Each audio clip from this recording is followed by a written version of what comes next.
हर दिन हम ऐसी कई परिस्थितियों से गुजरते हैं जिनमें क्रोध की प्रबल संभावना होती है। जब कोई हमें तकलीफ पहुंचाता है या विरोध करता है तो कई बार क्रोध आ भी जाता है। कई बार हम तब क्रोधित हो उठते हैं जब हम किसी के साथ कुछ गलत होते देखते हैं।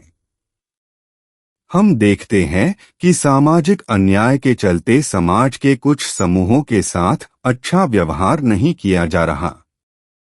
ऐसी प्रत्येक स्थिति में हमें लगता है कि कुछ गलत किया जा रहा है। यह सच है कि यदि कुछ गलत हो रहा हो तो हमें उसकी उपेक्षा नहीं करनी चाहिए। लेकिन महत्वपूर्ण बात यह है कि अन्याय के खिलाफ हमारी प्रतिक्रिया कैसी होनी चाहिए। हमारे अंदर चुनाव करने की क्षमता है। हम चाहें तो क्रोध से भरपूर प्रतिक्रिया दे सकते हैं या क्रोध पर काबू पाकर उसे प्रेम में परिवर्तित कर सकते हैं। इस संसार में क्रोध और हिंसा बहुत है। घर घर क्रोध के उदाहरण देखने को मिलते हैं। क्रोध की प्रतिक्रिया में और अधिक क्रोध दिखाने से यह आग बढ़ती चली जाती है। आग में आग डालने से आग कभी नहीं बुझती। इसी तरह क्रोध की अग्नि भी उसमें और अधिक क्रोध डालने से नहीं बुझती। क्रोध की अग्नि केवल प्रेम का पानी डालने से ही बुझ सकती है। किसी झगड़े में एक और क्रोधित आवाज शामिल करने के बजाय हमें शांति और मिठास का मरहम लगाकर दूसरों के क्रोध को भी शांत करना चाहिए। किसी क्रोधपूर्ण विचार से वातावरण की नकारात्मकता में बढ़ोतरी करने के बजाय हमें प्यार भरे विचारों से वातावरण को शुद्ध करने का प्रयास करना चाहिए। क्रोधपूर्ण प्रतिक्रिया करने में ऊर्जा का बहुत नाश होता है। यह थकाकर अशक्त बना देता है।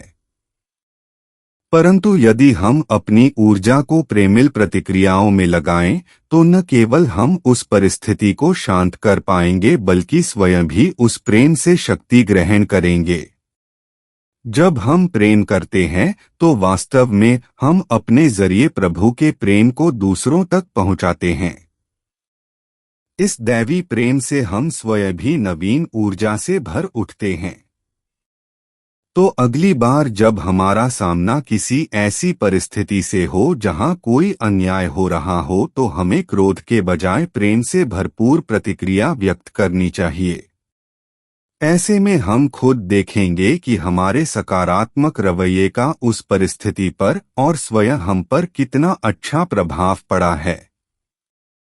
दुनिया में पहले से ही क्रोध बहुत है। आइए हम यहाँ प्रेम और शांति का प्रसार करें। हम देखेंगे कि हमारे ऐसा करने से पानी में उठने वाली छोटी तरंगों की तरह ही यह प्रेम और शांति भी संसार में आगे फैलते चले जाएंगे तथा शीघ्र ही हमारा संपूर्ण वातावरण, हमारा समुदाय और हमारा समाज शांति और सुकून से भर उठेगा।